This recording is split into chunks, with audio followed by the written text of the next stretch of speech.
요한은 예수님이 붙잡히시고 십자가의 죽으심에서 상세히 기록을 했는데 현장에 이 요한의 제자가 있었기 때문에 그렇습니다. 예수님이 잡혔을 때 먼저 가는 곳이 제사장, 대제사장의 뜰에서 이제 신문을 받게 됩니다. 이때 그 안에 들어갔던 제자가 있는데 사도 요한입니다. 요한이 먼저 들어갔습니다. 왜 그 대제사장, 그 당시 가야바에 있는 들어갈 수 있었냐면 이 요한의 집안은 좀 정치적으로나 종교적으로 좀 권력에 좀 어느 정도 인맥이 닿는 그런 제자였기 때문에 그렇습니다. 그래서 베드로도 이 3번 부인하게 된 배경에는 이 요한이 도와줘서 그렇습니다. 원래 못 들어갑니다, 베드로는. 근데 이 요한복음을 잘 보면 이 같은 제자였던 요한이 들어올 수 있도록 도와주게 됩니다. 왜냐하면 18장 16절을 보면 이런 말씀이 있습니다. 베드로는 문 밖에 서 있는지라 대제사장을 아는 그 다른 제자가 나가서 문 지키는 여자에게 말하여 베드로를 데리고 들어오니. 다시 얘기해서 요한이 벌써 그 대제사장의 그 관정 안에 있었기 때문에 그 문에서 들어오고 못 들어오고를 통지하던 그 여인한테 뭐라고 얘기해요? 베드로를 데리고 들어온 거예요. 여러분들 어디 검문소나 어디 위병소 같은 데 통과하려면 어떻게 돼요? 들어가기 어렵잖아요. 그러면 그 부대에 있는 누가 나와서 마중 나와서 그 사람 데리고 들어갈 수 있지 않습니까? 그렇기 때문에 베드로가 그 대제사장에 하는 그곳에 같이 있을 수가 있었던 거죠.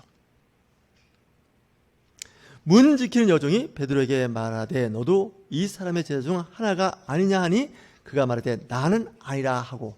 그 밖에 있었으면 그 문제가 안 되는데 그 안에 있다 보니 거기 있는 좀 다른 곳 아니겠습니까? 너 거기 있는 사람이지.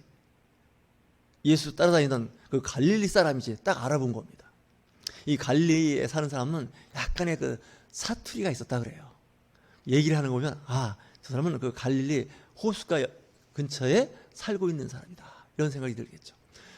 특별히 우리나라 사투리 중에 이 경상도 사투리는 억양이 좀 특이해서 이 경상도 사람이 수도권에 오래 살아도 거의 평생일 겁니다. 그 경상도 억양을 깨끗이 지울 수가 없다는 거 아시죠? 이 갈릴리 사람도 마찬가지예요. 그 억양, 그들이 하는 어떤 그 문화적인 것이 이 베드로와 안드레 이런 사람들에게는 그대로 몸에 이제 배어 있고 언어상에서도 그런 일들이 있는 겁니다. 자, 오늘 이제 그 바나바 제사장 앞에서 유죄 선고를 받게 되는 것이죠. 자, 유죄 선고를 받고서 일단 그 사람들이 아침 일찍이 빌라도 총독으로 이제 예수를 붙잡아 이끌고 갑니다. 근데 6월절이 가까워지면 이 대제사장들의 그 생활 습관, 문화 습관은 어떠냐면 이방인의 뜰에 들어가지 않습니다. 다시 얘기해서 예수님만 그 본디오, 빌라도 총독을 만나게 하고 대제사장과 유대인들은 그 안에 들어가지 않습니다. 바깥에 있게 됩니다. 오늘 18장 28절에 보면 그들이 예수를 가야바에게서 관정으로 끌고 가니 새벽이라 그들은 더럽힘을 받지 아니하고 유월절 잔치를 먹고자 하여 관정에 들어가지 아니하더라. 다시 얘기해서 관정 안에는 로마 사람이 있는 거예요. 로마의 군인들과 로마의 총독인 본디오 빌라도가 그곳에 있고 그를 고소했던 가야바와 같은 대제사장과 서기관, 바리새인, 유대인들은 안 들어갑니다. 왜 안 들어가요? 이제 6월절이 됐으니까 이방인들과 함께 뭐 이렇게 교제를 하거나 함께 있다는 자체가 이 구약의 율법대로는 이 부정하다라는 생각을 했던 거죠. 29절 그러므로 빌라도가 밖으로 나아가서 그들에게 말하되 너희가 무슨 일로 이 사람을 고발하나? 이 총독이 지금 문 밖까지 나가는 그런 입장이 되어버린 거예요. 왜? 안 들어오니까. 참 이 상황이 좀 이상하죠. 총독이 나가서 무슨 일 때문에 이 아침 일찍부터, 그러니까 예수님이 새벽에 잡혀서 그 가야바의 그 대제사장과 서기관과 장로들에게 신문을 하고 바로 속전속결입니다. 그냥 바로. 그래갖고 이제 로마 총독 관정까지 온 거죠. 그러니까 진짜 출근하자마자 그럴 수도 있습니다. 총독이 출근하자마자 난리가 난 거예요. 시내가. 무슨 일로 이 사람을 데리고 왔냐? 빌라도는 알았을 겁니다. 요즘 우리나라는 국정원이라는 게 있지 않습니까? 군에서 쓰는 또 이제 군 기무사가 있는데 이미 압니다. 왜냐하면 예수님이 일주일 전에 예루살렘에 낙이 타고 어린 낙이 타고 입성할 때부터 벌써 정치인들은 감지합니다. 이거 누구냐? 누가 예루살렘에 들어오느냐? 헤롯 왕이 몰랐을까요? 빌라도 총독이 몰랐을까요? 예수님이 갈릴리 호수가에서 4,000명, 5,000명씩, 그러니까 요즘 말하면 2만 명, 3만 명씩 모아놓고 집회를 하는데 그 당시 예루살렘 인구가 7만 밖에 안 될 때입니다. 그렇게 많은 사람이 모여서 집회를 하고 있는데 그 주인공 되는 예수가 예루살렘에 들어왔다 그러면 군대를 풀어서라도 치안 유지 뭐 이런 거에 신경을 써야 할 일입니다.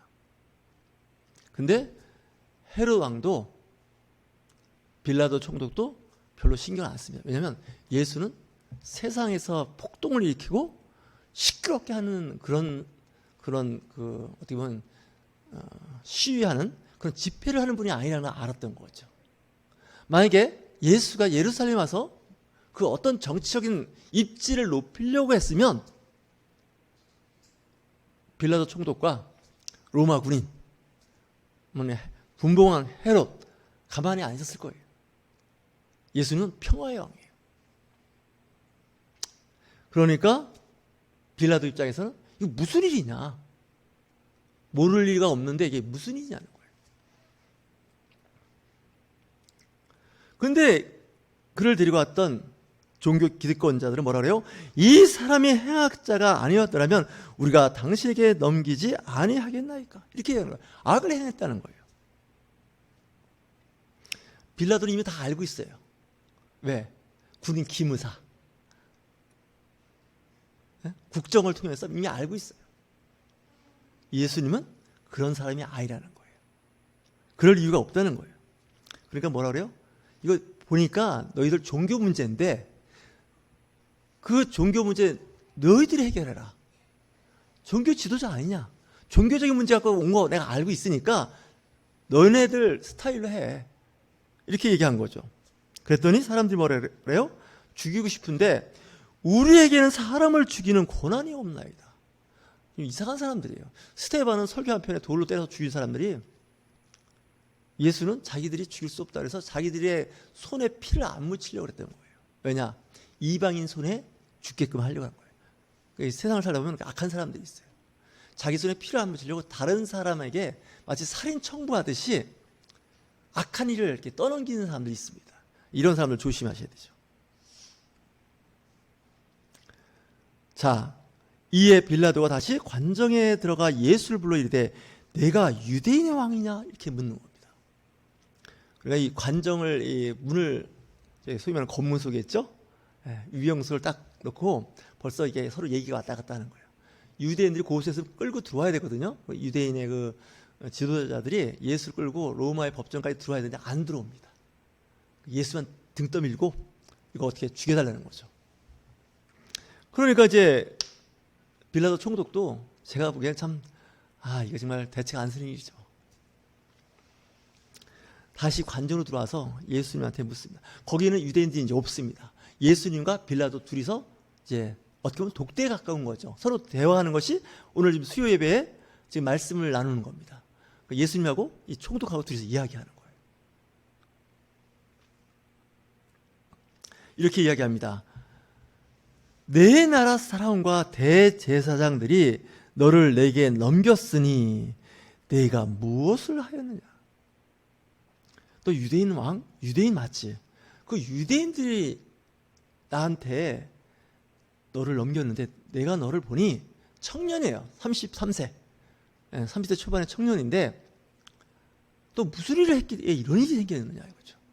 이 빌라도는 사실 그 유대인들의 그 종교에 큰 관심이 없어요. 이 유대인들은 하나님도 모르고 예수 그리스도에 대한 어떤 감이 없어요. 이 빌라도의 미션은 유대 땅에서 내 총독 임기 동안에 세금 잘 걷고 민난이나 소요 이만 데모하는 거 있죠? 그것만 없으면 총독으로서 그냥 가는 거예요. 역사에 의하면 로마 황제에게는 한 총독이 한 26, 뭐 그 이상도 한 그 정도 있었답니다. 한 30명 안쪽에 총독이 있었다는 거예요. 왜? 로마는 큰 제국이었기 때문에 주변 나라를 다 복속시켜서 그 복속시키는 데마다 총독을 보낸 거죠.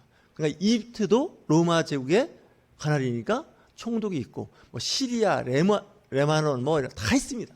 근데 일설에 의하면 그 총독도 가고 싶은 자리가 있어요. 그죠? 좋은 나라가 있어요. 임기 동안 별로 없이 잘 가고 대우받는 총독이라는 자리가 있어요. 근데 일설에 의하면 그 유대 나라의 총독 그 자리는 서로 안 가려고 그랬다는 거예요. 왜? 시끄러워요. 특히 이 종교가 강한 데는요 아주 시끄럽습니다.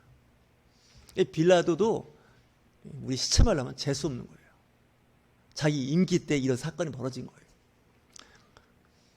그러니까 자기가 있는 동안에 치안, 밀란, 이게 굉장히 그 정치가로서는 중요한 일입니다.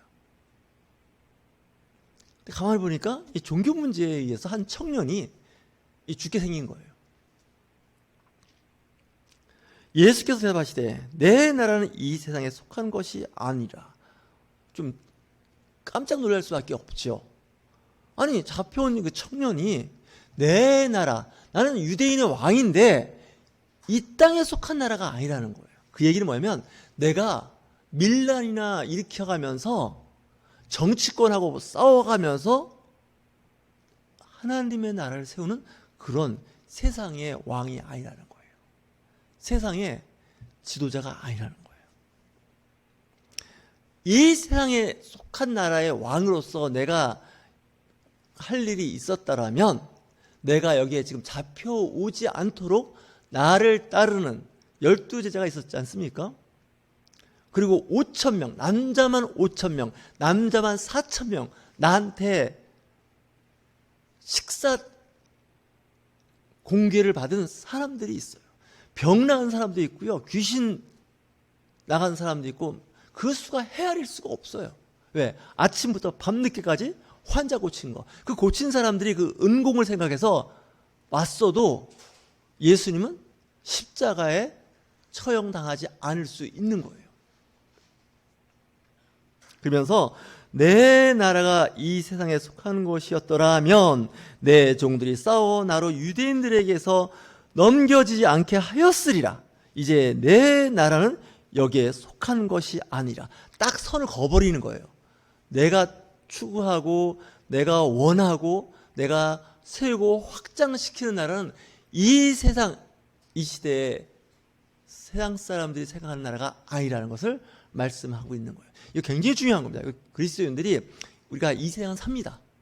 우리 몸은 이 세상에 이제 속해서 있지만 우리의 의식, 우리의 영혼은 하나님의 나라를 바라고 있는 거예요. 그래서 믿는 사람과 믿지 않는 사람, 이 사람들이 확연히 갈라져요. 이거 굉장히 중요한 메시지입니다.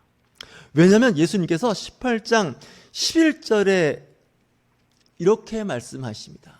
이 베드로가 칼을 차고 있었습니다. 그 당시 무장하고 있었던 거죠. 예수님이 잡힐 때 칼을 빼서 한 사람을 내리쳤는데 아마 목을 치려고 친 거예요. 근데 목이 안 잘리고 뭐가 잘렸어요? 귀가 잘려버렸어요. 야, 귀가 잘린 거죠. 자, 10절과 11절, 18장 10절, 11절 우리 한번 같이 말씀 크게 봉독해 볼까요? 18장 10절, 11절입니다. 이에 시몬 베드로가 칼을 가졌는데 그것을 빼어 대제사장의 종을 쳐서 오른편 귀를 베어버리니 그 종의 이름은 말고라. 예수께서 베드로 떨어 이르시되 칼을 칼집에 꽂으라. 아버지께서 주신 잔을 내가 마시지 아니하겠느냐 하시니라. 이거 굉장히 중요한 키워드예요. 이 말고라는 이름이 요한복음에 나와요. 왜?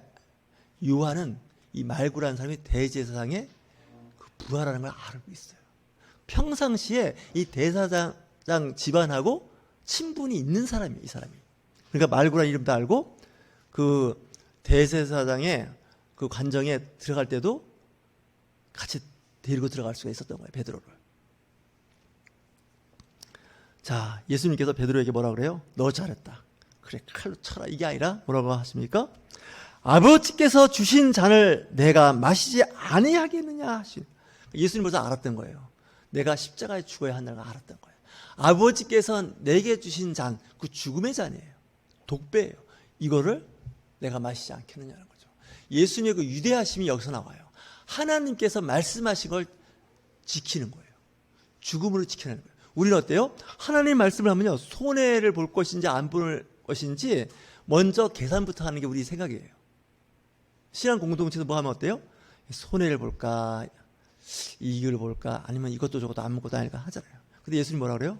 분명히 죽으라고 했을 때 예수님은 하나님 말씀에 순종하는 거예요. 지금 그 고백 나오지 않겠습니까? 아버지께서 주신 잔을 내가 마시지 아니하겠느냐.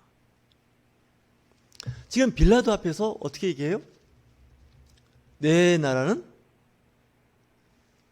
빌라도 총독이 알고 있는 그 나라가 아닙니다. 이 빌라도 총독이 좀 혼란스러웠을 거예요. 나는 이 총독의 자리까지 올라오는데 엄청난 노력을 한 거예요. 정치적으로. 총독 아무나 하는 게 아니지 않습니까? 문무를 겸해서 리더로서 세워지는 거예요. 그 당시 로마가 허튼 대충 하는 나라가 아닙니다. 여러 가지 검증 시스템을 거쳐서 총독으로 세워지는 거예요. 근데 그 당시에 정치인들, 그런 사람들은 이 땅의 나라에 대해서 관심이 있어요. 무엇을 먹을까? 무엇을 입을까? 어느 집에 살까? 어느 차를 살까? 타고 다닐까? 사회적으로 어떤 지위에 오를까? 이게 세상적인 생각이거든요, 사실은. 물론 그게 이제 안 중요하다는 건 아니에요. 그건 필요해요. 우리 그리스도인들도. 하지만 우리들의 마음은 하나님의 나라에 관심이 있는 거예요. 주요한 관심은 천국에 대한 소망이 있는 거죠. 나도 이 땅에서 누리고 살 수 있어요. 하지만 스스로 절제하는 것은 하나님의 나라를 바라보고 있기 때문에 그런 거죠. 그러니까 빌라도와 예수님과 둘이서 대화하는 거예요. 지금 관정에서. 왜? 유대인들은 안 들어와요. 관정에. 와서 뭐 거짓말이요, 사기꾼이요, 죽이시오. 이건 바깥에서 일어나는 일들이에요.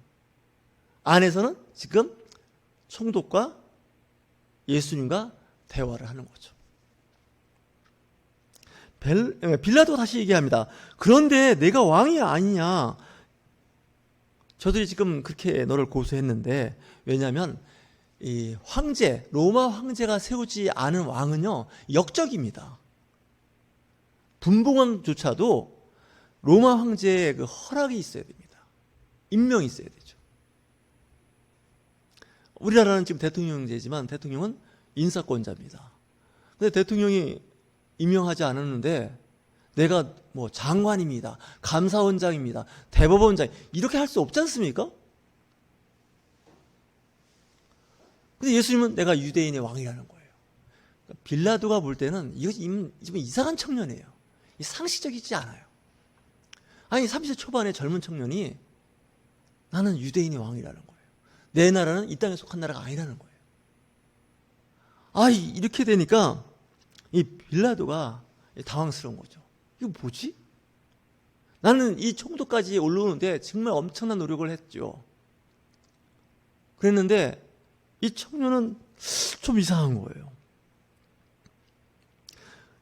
예수님이 이렇게 말씀하시죠? 내가 이 땅에 태어난 것과 지금 여기까지 온 것은 이때를 위한 것이라는 거예요. 갈수록 좀 이상해요. 이쯤 되면 내가 정말 억울하게 잡혀갖고 정말 이게 정말 억울하다고. 죄가 없다고.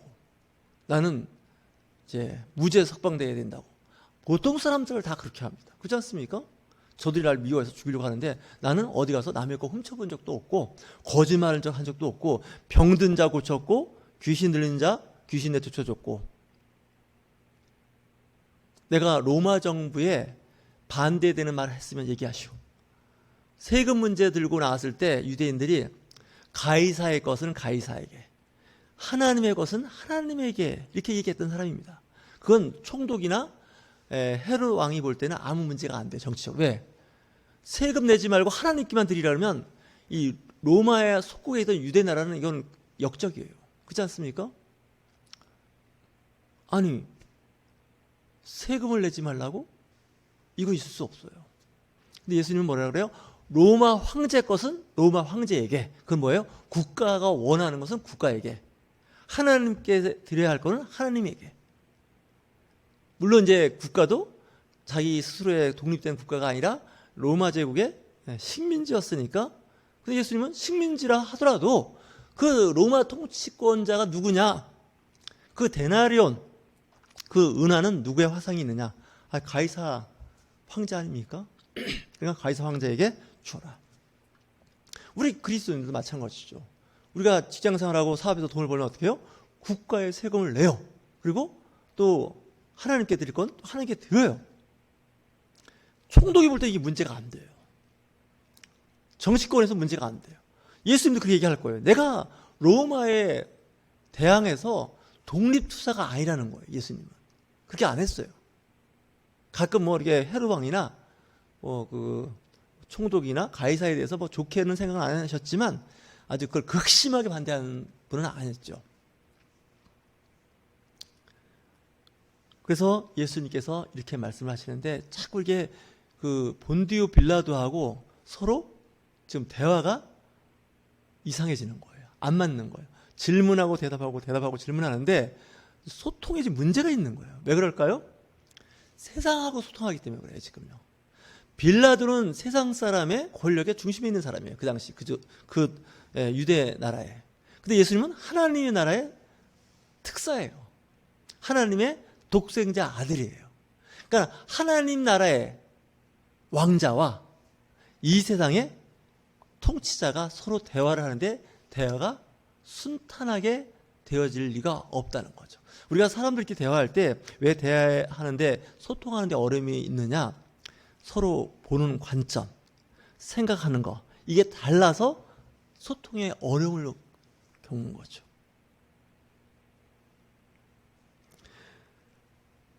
진리에 대하여 증언하려 함이로라. 내가 태어나서 지금까지 온 것에 대해서는 어떤 일이냐? 진리에 대해서 이야기한다는 거예요. 특별히 이 요한복음의 전체에서 진리라는 말이 5번 나옵니다. 다른 복음서에서는 진리라는 얘기를 잘 안 쓰는데 5번이 나와요. 그러니까 이 요한복음은 진리가 무엇이냐? 얼마 전에 하버드 대학교 법학전문대학원에 마이클 샌델 교수가 한 거 있었죠. 정의란 무엇인가? 그거 똑같은 얘기예요. 진리가 무엇이냐는 거죠. 다시 얘기해서 내가 원하는 하나님의 나라, 내가 원하는 그 진리, 그것이 무엇이냐? 빌라도 총독이 묻는 겁니다. 왜냐하면 빌라도 총독은 별로 관심 없어요. 하나님을 알고 믿는 사람이 아니에요. 그리고 진리, 어찌 보면 눈에 보이지 않는 그 영적 진리, 다가올 미래에 대한 그 진리에 대해서 모르는 사람이에요. 그러니까 세상적으로 학식과 학문을 그리고 정치적인 아주 입지적인 인물이라 하더라도 하나님의 나라를 모른다는 거예요. 이게 굉장히 큰 문제죠. 신앙생활하고 교회에 앉아도 있지만 하나님의 말씀을 들을 때 그 하나님 말씀이 하고자 하는 그 깊은 의미를 모르고 그냥 피상적으로 알고 지내는 우리들의 모습이 아닌지 한번 생각해 봐야 됩니다. 오늘 읽은 마지막 말씀 38절 빌라도가 이르되 진리가 무엇이냐 하더라. 거기까지 끝입니다. 좀 아쉬운 거는 그 이후에 더 대화가 있으면 좋은데 빌라도는 여기서 끝냅니다. 그러면서 이렇게 이야기하죠. 이 말을 하고 다시 유대인들에게 나아가서 이르되. 왜 나가요? 유대인들이 바깥에 있습니다. 안 들어옵니다. 유월절 때문에. 다시 총독이 걸어 나가서 관정 밖에 나가서 요즘 군대 같으면 위병소 바깥으로 나가서 검문소까지 나가서 이 빌라도 총독이 이야기하는 거죠. 뭐라고 이야기합니까? 나는 그에게서 아무 죄도 찾지 못하였노라. 이거 세상 권력이 이미 증명하는 거예요. 세상이. 내가 예수란 청년을 독대해서 신문을 해봤는데 나 죄를 찾지 못하겠다. 왜? 하나님의 나라, 보이지 않는 나라를 얘기하는 청년을 이거 어떻게 얘기하냐는 거죠. 뭐 좀 요즘 말하면 몽상가. 무슨 얘기를 하는데 전혀 현실 감각이 없는 그런 청년. 그 청년을 야, 이거 지금 어떻게 뭐 죄라는 게 과거의 것을 들춰서 캐내서 유죄라는 얘기를 해야 되는데 내가 국정원과 군 기무사를 동원해서 다 조사 이미 사전에 했는데 갈릴리에 사람 보내고 다 했지 않습니까? 이 갈릴리 예수님이 사역할 때 서기관 바리새인 대제사장도 보냈습니다. 그 예수님이 어떤 사역을 하고 있냐고. 또 정치권에서도 보냈습니다. 그랬는데 정치권에서 우리가 아무 신경 안 썼어요. 문제될 사람이 아니에요. 근데 종교 지도자들은 문제 삼기 시작했던 거죠. 드디어는 체포해갖고 로마 황제의 총독인 본디오 빌라도에게 저를 죽여달라고 지금 때를 쓰러 오는 거 아닙니까? 일반 상식적인 사람들이 생각해봐도 이거는 사람을 죽일 일이 아니다. 요즘 말하면 집시법 위반입니다. 집시법 위반이 뭔지 아십니까? 집시의 자유가 있지 않습니까? 민주주의 국가에서는 사람들이 모여서 의견을 모으고 또 모여서 여러 가지 일을 할 수가 있어요. 니들이 원하는 종교적인 문제라면 그 정도인데 이 정도면 좀 매로 때리고 정신 차리게 하고 그냥 방면하자. 또 나중에 그런 일이 생기면 그때가 다시 하더라도 왜 그 범죄인들도 있지 않습니까? 초범은 관대하게 봐줍니다. 왜? 뭐 살다 보면 뭐 근데 재범 뭐 그 이상 되기 시작하면 그 다음부터는 지금 일이 이제 복잡해집니다. 예수님을 볼 때 이 빌라도 총독이 제가 보기에는 똑똑한 사람이에요. 보니까 총독 아무나 하는 거 아니에요. 로마 사람이면요 그 당시 로마는 모든 나라를 통합했던 주중의 연합을 통합했던 큰 제국이었어요. 지금도 로마법이라는 게 있습니다. 그 로마법이 독일의 바이마르 헌법이 됐고요. 그 일본의 헌법이 됐고요. 우리나라 헌법의 뿌리가 된 게 로마법입니다. 그 얘기는 그만큼 질서가 있는 거죠. 그리고 법의 정당성이 있는 거죠. 총독은 재판을 하기 때문에 법적인 지식도 있는 사람이어야 되는 거예요. 근데 그가 뭐라 그래요? 그는 무죄라는 거예요. 오늘 말씀을 마치고자 합니다. 우리가 지금도 이 시대를 살면서 진리가 무엇이냐 한번 질문해 보셔야 됩니다. 하나님의 나라가 무엇이냐는 거예요. 예수님께서 왜 2000년 전에 오셔서 십자가에 죽기까지 그가 하고자 했던 그 미션이 무엇인지를 헤아릴 수 있는 지혜가 저와 여러분에게 있으길 주의로 축원합니다. 이거 모르시면 신앙생활 그냥 헛바퀴 도는 거예요. 시간은 가는데 진정한 진리가 그리고 진정한 하나님의 의지가 뜻이 우리에게 전파되지 않는다는 것이죠. 이 당시 두 가지가 문제였던 것 같아요. 정치적으로 본디오 빌라도는 하나님의 나라를 몰랐다는 거예요. 정치인들의 한계예요. 정의를 세우는 거 그것에만 집중하는데 하나님의 나라의 정의가 아닌 거예요. 모르는 거예요. 그걸요.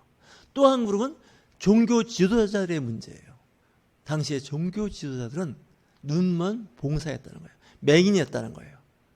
성경에는 정통했다고 자부심을 갖고 있으나 성경을 오해했다는 거예요. 그러다 보니까 선지자, 메시아가 온 것을 몰랐다는 거예요. 이게 비극이라는 거죠. 이 시대도 마찬가지입니다. 여러분이 영적 생활을 하실 때는 잘 구분하셔야 돼요. 이 세상에서 사는 걸 무시하자는 얘기 아닙니다. 이 세상의 법, 사는 방법 있지 않습니까? 네. 이거 무시하자는 얘기 아니에요. 여러분들 그리스도인들 다 아셔야 됩니다. 그리고 지키셔야 됩니다. 세상법 다 지키셔야 됩니다. 근데 우리 기독교인들은 분별되는 게 뭡니까? 영적 세계를 분별할 능력이 있으셔야 됩니다. 이게 굉장히 중요한 이 시대의 키워드가 되는 말씀입니다. 저와 여러분들 이 고난 주간을 보내시면서 예수 그리스도가 이를 위하여 태어났고 내가 이때까지 왔다고 하는 말씀, 내가 원하는 나라, 내가 하고자 하는, 세우려고 하는 나라는 이 땅에 속한 나라가 아니라고 빌라도 총독에게 이야기했던 것처럼 우리도 이 세상에 태어나서 살다가 하나님 앞에 서게 되는 그날까지 하나님의 그 진리가 무엇이냐, 그 진리를 찾아가는 저와 여러분이 되시길 주의 이름으로 축원합니다.